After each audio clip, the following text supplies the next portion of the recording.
A rare address from the Oval Office tonight as the president discussed recent mass shootings and the war on terrorism.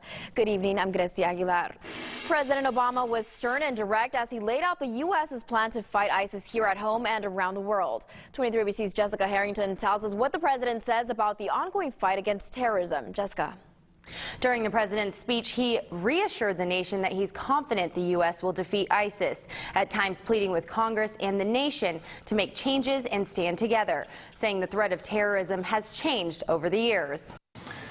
As we've become better at preventing complex, multifaceted attacks like 9/11, terrorists turn to less complicated acts of violence like the mass shootings that are all too common in our society. Just days after the mass shooting in San Bernardino, the president called the incident an act of terrorism designed to kill innocent people. The president says to defeat ISIS, it will take more than tough talk. Instead, we will prevail by being strong and smart.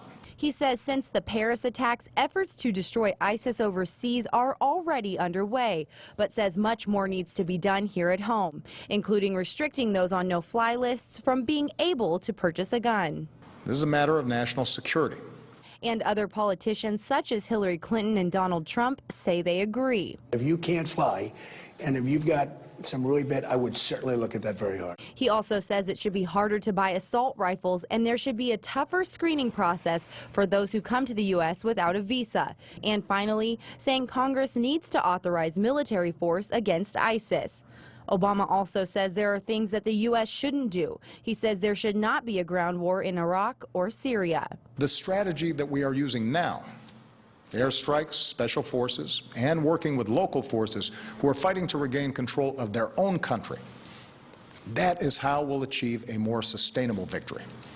Finally, saying the most important thing the U.S. can do is stick together, warning Americans not to let terrorist acts turn into a war between America and Islam. Muslim Americans are our friends and our neighbors, our co-workers, our sports heroes.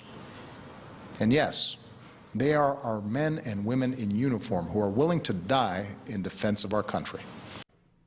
The president wrapped up his speech saying he is confident the U.S. will succeed in defeating ISIS as long as we stand together, saying freedom is always more powerful than fear. In studio, Jessica Harrington, 23 ABC.